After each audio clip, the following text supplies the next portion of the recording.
dari kelompok tidak memprestasikan.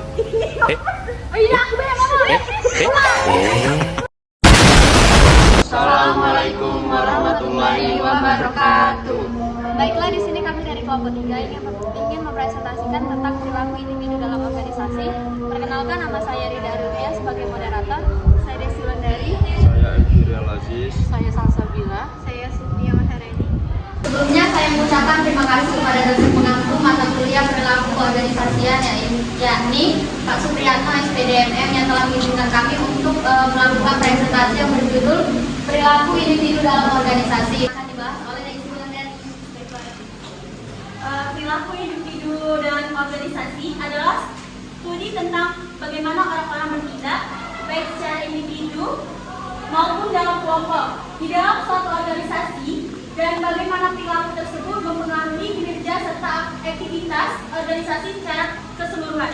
Adapun aspek-aspek utama yang harus dipelajari itu ada motivasi atau kekuatan pendorong dari dalam diri individu yang mempengaruhi arah, intensitas, dan ketekunan upaya mereka untuk mencapai tujuan.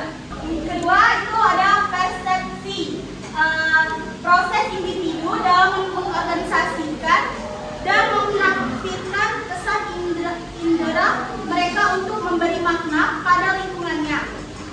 Persepsi mempengaruhi bagaimana seseorang menilai situasi, orang lain, dan diri sendiri. Ketiga itu ada kepribadian, kombinasi karakteristik psikologis yang stabil yang menentukan cara seseorang merespon lingkungannya. Kepribadian membentuk pola pikir, perasaan, dan perilaku. Yang keempat itu ada sikap, attitude, evaluasi positif atau negatif terhadap orang, objek, atau peristiwa. Komponen utama sikap meliputi kognitif atau keyakinan, efektif atau perasaan, dan perilaku. Kecenderungan bertindak. Contoh sikap kerja adalah kepuasan kerja, job satisfaction. Identifikasi faktor kepribadian yang mempengaruhi kinerja individu. Aspek kepribadian yang pertama motivasi internal dalam mempengaruhi kinerja individu. Kedua, sikap positif atau negatif dapat mempengaruhi kinerja. Yang ketiga, kemandirian, kemampuan individu untuk bekerja secara mandiri dan mengambil keputusan dapat mempengaruhi kinerja.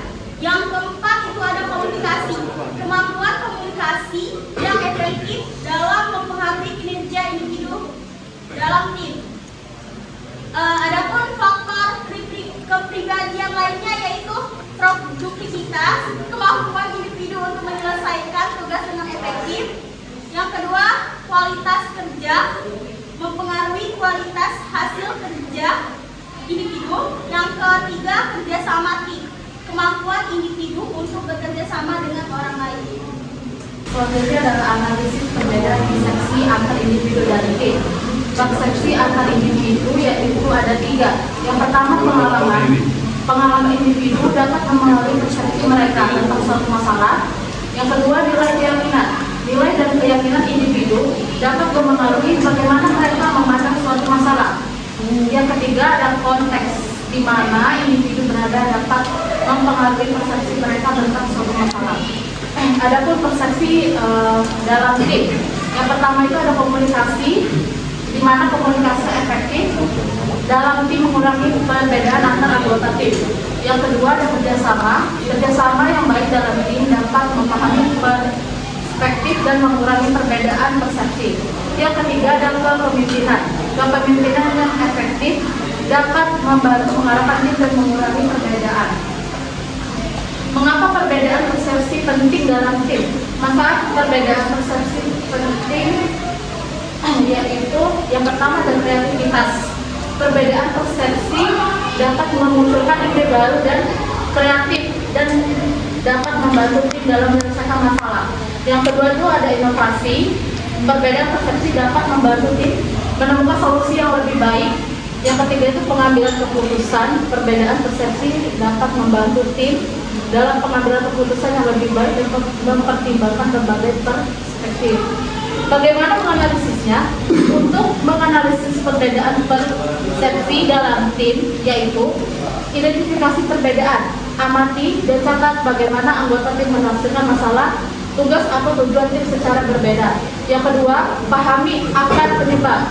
Telusuri faktor internal dan eksternal apa yang mendasari perbedaan interpretasi tersebut.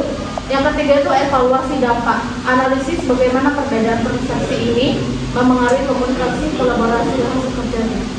Kasus dalam sebuah tim proyek ini adalah anggota yang sangat teliti namun lambat, sedangkan anggota manajemen cepat namun kurang membantu. Bagaimana perbedaan perilaku individu ini mempengaruhi kinerja tim.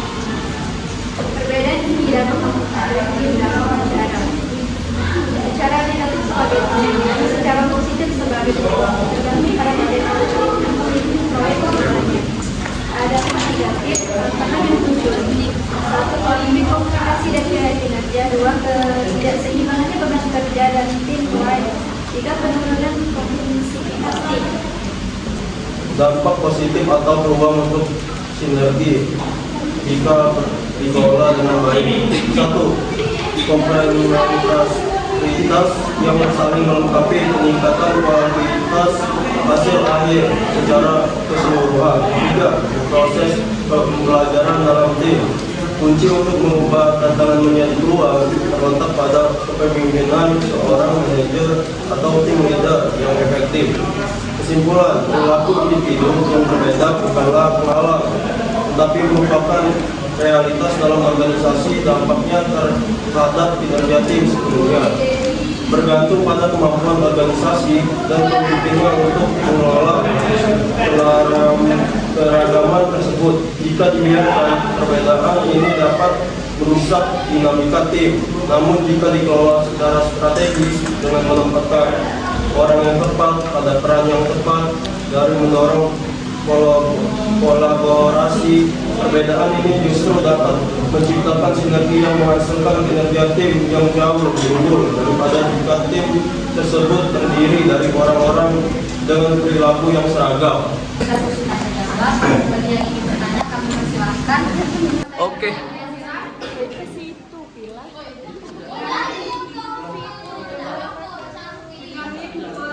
Kenapa?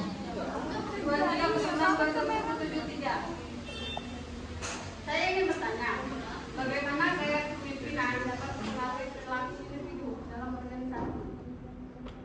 Perkenalkan, nama saya Tamara Indini. Saya ingin bertanya. NIM 23 pasang ojolnya apa ya? 178.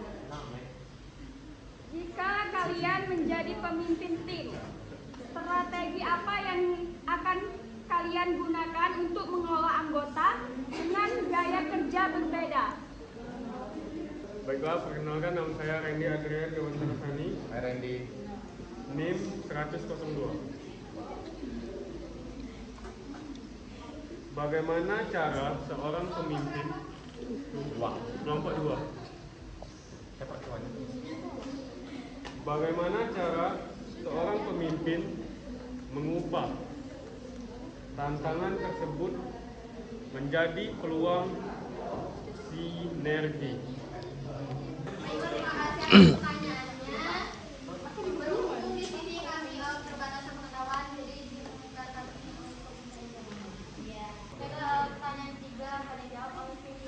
Bagaimana cara seorang pemimpin mengubah tantangan menjadi sinergi? Seorang pemimpin akan mengubah tantangan menjadi sinergi dengan cara ada 5 nih. 1. Komunikasi terbuka, menjelaskan tujuan bersama secara jelas. 2. Kolaborasi, mendorong kinerja tim dan menghargai perbedaan. 3. Motivasi, memberi semangat agar tantangan dilihat sebagai peluang. 4. Solusi kreatif, mengarahkan tim mencari jalan keluar, bukan hanya masalah. 5. Teladan positif, menunjukkan sikap optimis dan tangguh di hadapan kesulitan. Sekian dari saya. Saya menjawab dari pertanyaan dari Tamara. Strategi pemimpin dalam mengelola anggota dengan gaya kerja berbeda. 1. Memahami karakter dan gaya kerja tiap anggota. 2. Membagi tugas sesuai kekuatan masing-masing. 3. Menggunakan komunikasi yang fleksibel dan 4. Fokus pada hasil dan cara kerjanya. 5. Memberikan feedback yang konstruktif dan adil. 6. Membangun kolaborasi dan menyelesaikan konflik dengan bijaksana.